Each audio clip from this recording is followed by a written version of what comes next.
अंकिता, नम्रता, वीर और राजू सुंदरवन जंगल की सीमा पर खड़े हुए अपनी खराब कार को देखे जा रहे थे। राजू, मैंने तुम्हें मना किया था ना इस खटारा कार को लाने के लिए, लेकिन पता नहीं तुम्हें यह कार कितनी पसंद है। मत भूलो अंकिता, हम इसी कार से मुंबई से सुंदरवन तक ट्रैवल करके आए हैं। वो सब तो ठीक है, लेकिन अब हम आगे जाएंगे कैसे? गई भैंस पानी में, मतलब हम अब जंगल में कैंपिंग नहीं कर पाएंगे। तभी उन चारों के कानों में एक व्यक्ति की आवाज टकराई। वैसे भी आप इस कार से इस जंगल में नहीं घूम पाते साहब। सामने एक लंबी चौड़ी कदकाठी वाला व्यक्ति एक जीप लिए हुए खड़ा था और उन सबको देखकर मुस्कुरा रहा था।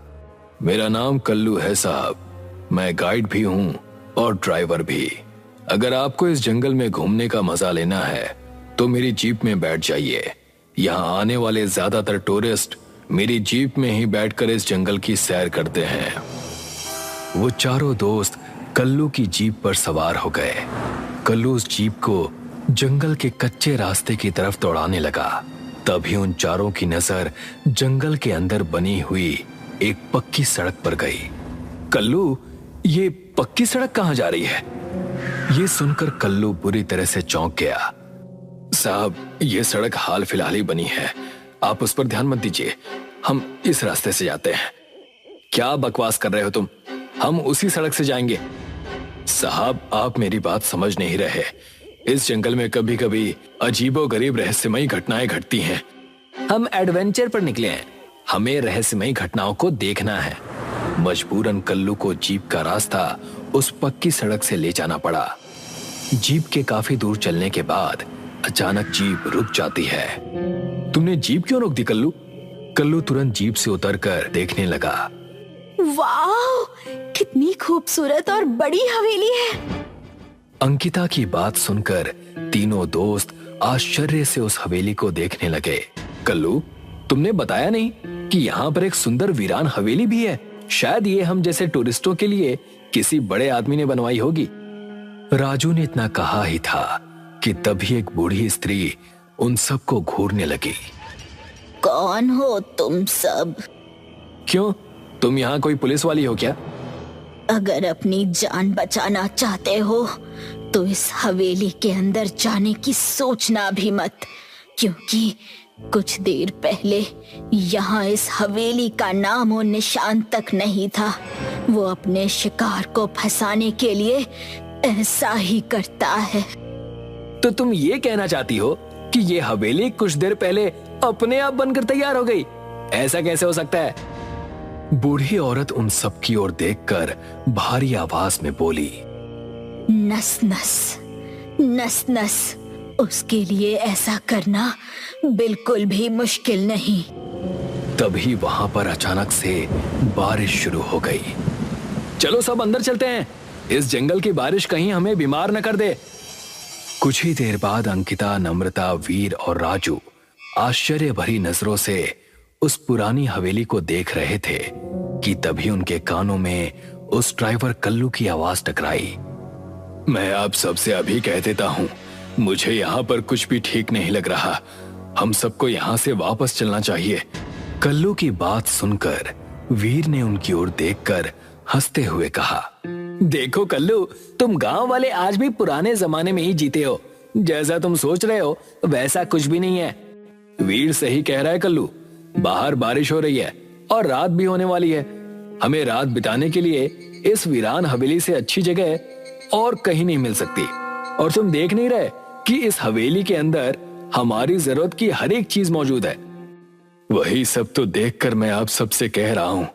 कहते हैं कि इस इलाके में एक जिन रहता है साहब, और जिस हवेली में आप खड़े हैं, विश्वास कीजिए मैंने इस हवेली के बारे में कभी नहीं सुना, बल्कि मुझे तो ये समझ में नहीं आ रहा कि रातों रात ये हवेली बनकर तैयार कैसे हो गई।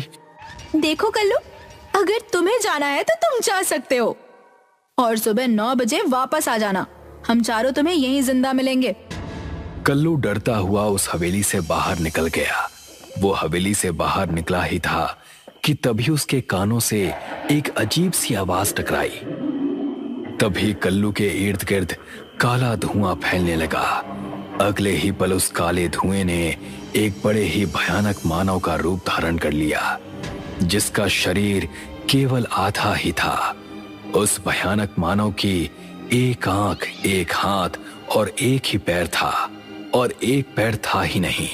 वो अपनी एक लाल आंख से कल्लू को घूरने लगा।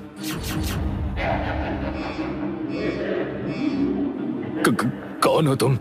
देखो, मुझे यहाँ से जाने दो, मुझे छोड़ दो, मैं दोबारा यहाँ कभी नहीं आऊंगा।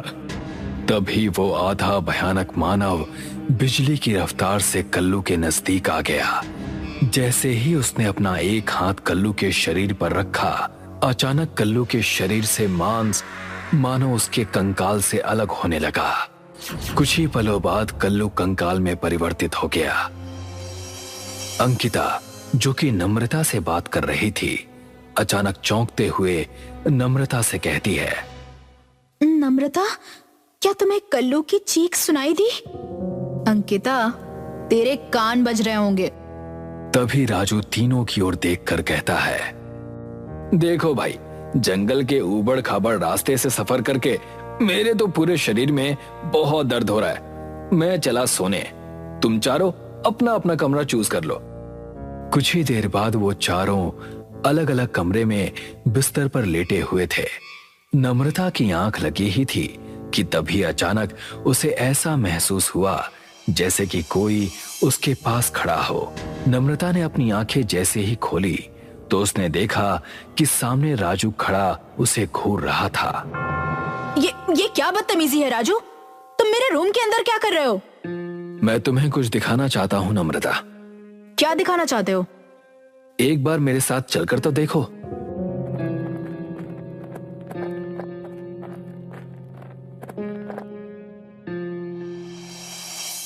राजू नम्रता को हवेली के बाहर ले आया।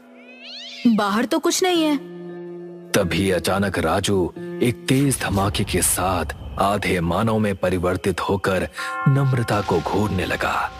अपने सामने उस भयानक आधे दिखने वाले मानव को देखकर नम्रता बुरी तरह से चीखने लगी। नम्रता की चीख सुनकर राजू, वीर और अंकिता घबराते हुए हवेली के बाहर आ गए। तभी उस आधे भयानक मानव ने अपने भयानक पंजे से नम्रता का गला पकड़ लिया। नम्रता के शरीर का मांस भी उसके कंकाल से अलग होने लगा और वो कंकाल में परिवर्तित हो गई। इस भयानक दृश्य को देखकर अंकिता चीखती हुई बोली, इसका मतलब वो बूढ़ी औरत सही कह रही थी। अंकिता ने इतना कहा ही था कि तभी वो आधा मानव बिजली की रफ्तार से अंकिता के करीब आ गया। अचानक एक तेज धमाके के साथ अंकिता के शरीर के परखच्चे उड़ गए।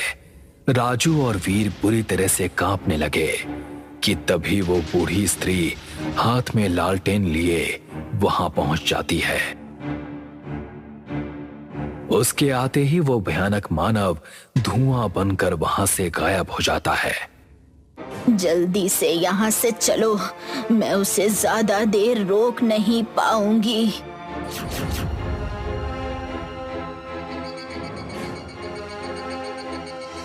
कुछ देर बाद वीर और राजू जंगल में एक झोपड़ी के अंदर खड़े थे। राजू कांपता हुआ उस बूढ़ी औरत से कहता है, आखिर कौन था वो भयानक आधा दिखने वाला मानव? शुक्र मनाओ कि मैं तुम्हें वहां से यहाँ जीवित ले आई। उसने हमारी आंखों के सामने हमारी दोस्त अंकिता और नम्रता को मार डाला। आपको बताना ही पड़ेगा कि आखिर क्यों वो आपको देखकर गायब हो गया। कौन है वो? बूढ़ी औरत अजीब अंदाज में भारी आवाज में उन दोनों की ओर देखकर बोली, नस नस जिन। नस नस जिन? नस नस एक तरह से एक जिन होता है। जब कोई जिन किसी इंसानी औरत से शारीरिक संबंध बनाता है और उस औरत का जो बच्चा पैदा होता है वो आधा जिन और आधा इंसान होता है। उसका आधा शरीर नजर नहीं आता और जो आधा शरीर नजर आता है वो बहुत ही भयानक हो चुका होता है। वो किसी का भी रूप धारण कर सकता है। वो कुछ भी कर सकता है। लेकिन आप उसके बारे में इतना कैसे जानती हैं? क्योंकि वो मेरी ही संतान है। मेरा नाम नीलिमा है। 50 साल पहले मैं सुंदरवन के घने जंगल को गौर से देख रही थी कि तभी मेरा दोस्त राहुल मुझसे कहता है, हमें लगता है कि आज रात हमें यहीं रुकना चाहिए। तुम सही कह रहे हो। जंगल में रात में कैंपिंग करने का मजा ही कुछ और होता है। तभी अचानक एक बूढ़ा वहां पर आकर हम दोनों को घूरने लगता है। तुम दोनों अभी तक इस जंगल से बाहर नहीं निकले। यहाँ रात के समय रुकना मना है। आज रात हम यहीं रुकेंगे। ऐसा करने की सोचना भी नहीं। तुम नहीं जानते कि ये इलाका एक जिन्न से ग्रसित है। कहते हैं कि इस इलाके में रात में जो भी रुकता है वो सुबह तक जीवित नहीं बचता। अपनी और अपनी दोस्त की सलामती चाहते हो तो यहाँ से चले जाओ। इतना कहकर वो बूढ़ा वहां से चला गया। राहुल ने मुझसे कहा, मुझे तो वो बूढ़ा कोई पागल लगा। चलो यहीं पर टेंट लगाते हैं। मैं और राहुल जंगल में ही टेंट लगाकर सो गए थे। आधी रात के बाद अचानक मेरे कानों में राहुल की चीख सुनाई दी। मैं जैसे ही अपने टेंट से बाहर निकल कर आई, मेरे सामने राहुल की लाश पड़ी हुई थी। तभी अचानक मैं तेज रफ्तार से उड़ती हुई टेंट के अंदर अपने आप चली आई। मुझे ऐसा महसूस हुआ जैसे कोई अदृश्य ताकत मेरे शरीर को बुरी तरह से नोच रही हो। मैं बेहोश हो गई। अगली सुबह जब मेरी आंखें खुली तो मैं अपने पेट को देखकर बुरी तरह से डर गई। फिर आगे क्या हुआ? अगली सुबह आप अपने पेट को देखकर डर क्यों गईं? क्योंकि मेरे पेट में उस जिन्न की संतान थी। उसके बाद मैं चाहकर भी इस जंगल से कभी बाहर नहीं निकल पाई। पहले वो जिन्न मुझे इस जंगल से नहीं निकलने देता था और अब मेरी संतान मुझे इस जंगल से बाहर नहीं जाने देती। इतना कहकर अचानक से वो बूढ़ी औरत बेहोश हो गई। अगले ही पल वहां काला धुआं फैलने लगा। देखते ही देखते वो काला धुआं उसी भयानक आधे दिखने वाले मानव में परिवर्तित होकर राजू और वीर को घूरने लगा। कुछ ही क्षणों में उन दोनों की चीखें सन्नाटे को चीर गई और उन दोनों के कंकाल जंगल में पड़े हुए थे। आधी रात का वक्त था। गांव के सभी लोग गहरी नींद में सोए हुए थे। भीमा रात के वक्त अपने खेतों की सिंचाई करने की तैयारी कर रहा था, मगर उसकी पत्नी रुक्मिणी उसे जाने तक से रोक रही थी। अगर आपको अपने खेतों की सिंचाई करनी है तो आप सुबह चले जाइए। आधी रात को जाने की क्या जरूरत है? आप सुन नहीं रहे हैं? कुत्तों के रोने की आवाज लगातार आ रही है। खेतों को सिंचाई की जरूरत अभी है और मैं सुबह जाऊं? रुक्मिणी, मेरा अभी जाना बहुत जरूरी है, नहीं तो पूरी फसल खराब हो जाएगी। और कुत्ते तो अक्सर रात में रोते ही हैं।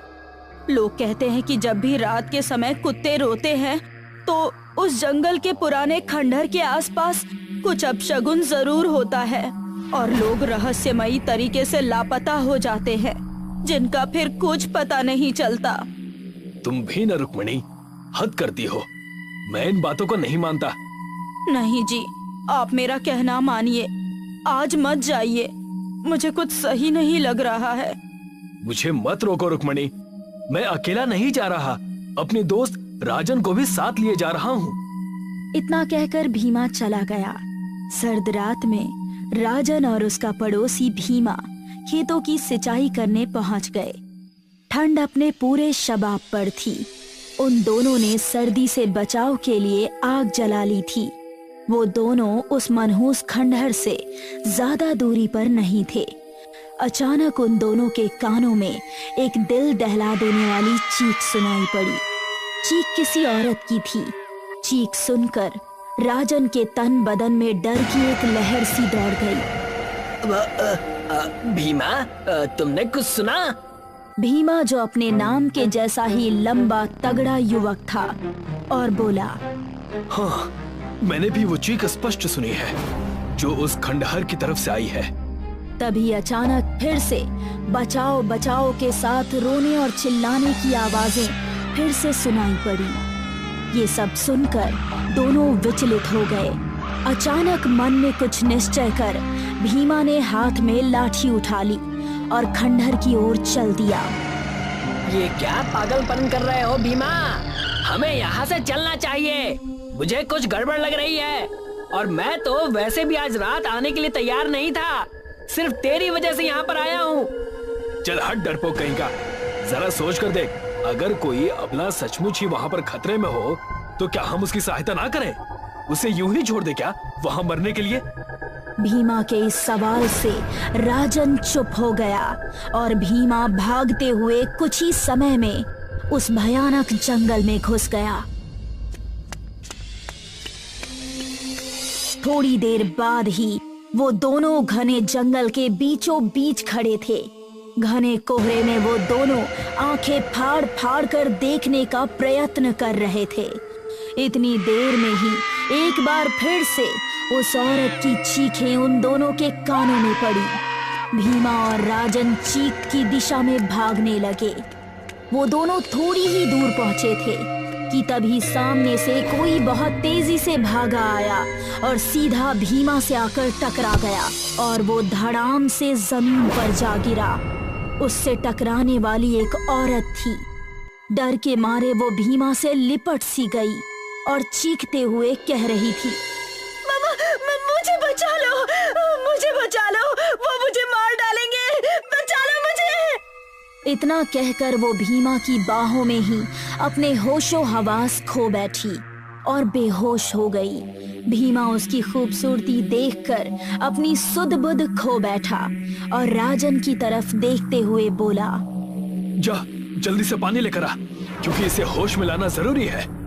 होश में आ भीमा, मुझे कुछ ठीक नहीं लग रहा।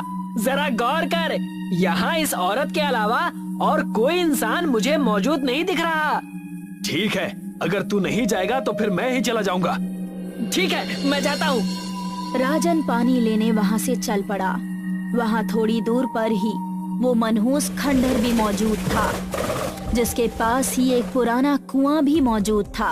राजन उस कुएं के पास जैसे ही पहुंचा, अचानक उस खंडहर से सैकड़ों घुंघरुओं की आवाजें आने लगी और देखते ही देखते वो खंडहर रोशनी से जगमगा उठा।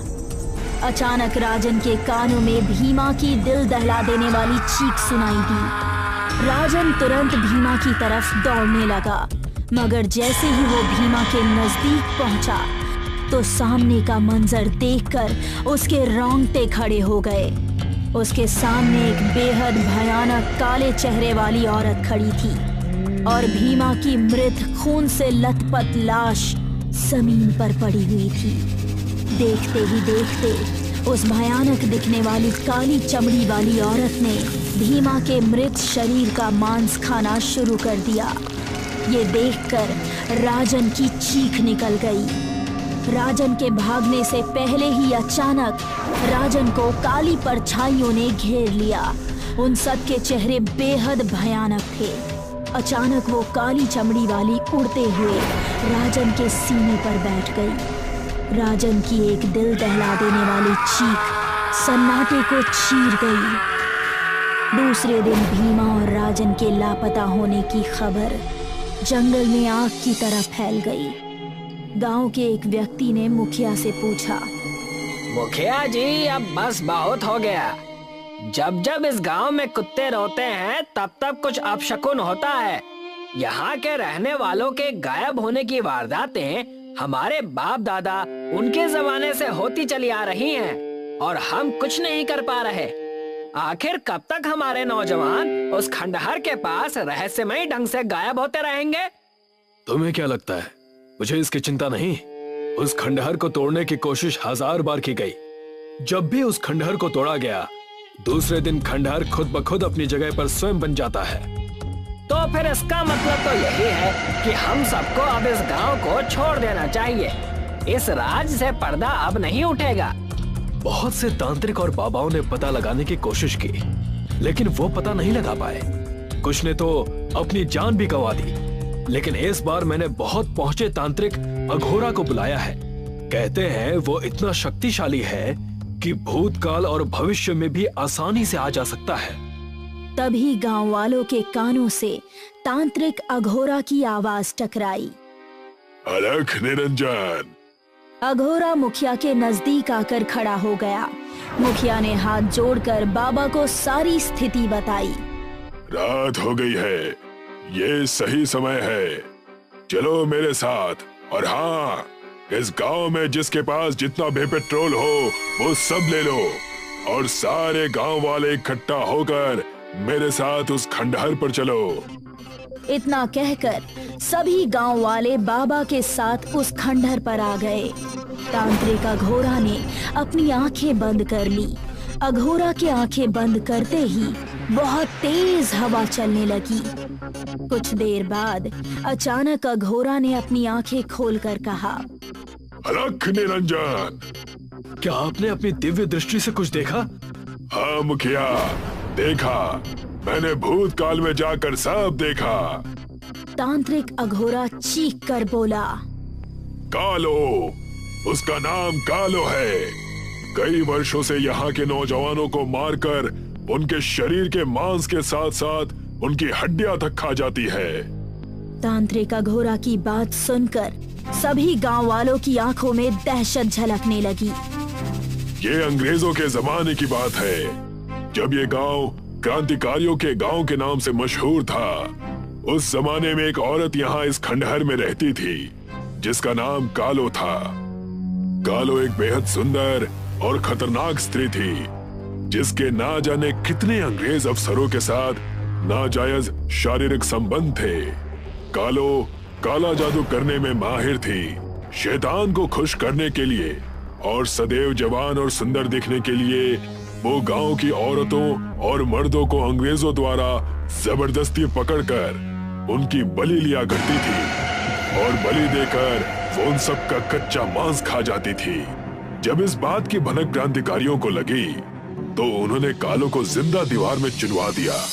लेकिन कालो अपनी आत्मा का सौदा शैतान से पहले ही कर चुकी थी। मरने के बाद कालो एक शैतान बन गई, लेकिन अब उसका वक्त खत्म। इतना कहकर अघोरा बहुत तेज आवाज में मंत्र पढ़ने लगा। देखते ही देखते अचानक उस खंडहर की दीवार फट गई और उसमें से एक भयानक काली चमड़ी वाली औरत बाहर निकल कर आ गई। कौन है रे तू? लेकिन अघोरा ने उसकी बात का कोई जवाब नहीं दिया। वो बेखौफ होकर कालो के नजदीक चला गया और अचानक अघोरा ने कालो का हाथ पकड़ लिया। जैसे ही उसने कालो का हाथ पकड़ा वो बुरी तरह से चीखने लगी। सब लोग इसके ऊपर पेट्रोल डालकर आग लगा दो। सभी ने उसके ऊपर पेट्रोल डालकर आग लगा दी और देखते ही देखते वो कालो जलने लगी और भयानक तरीके से चीखने लगी।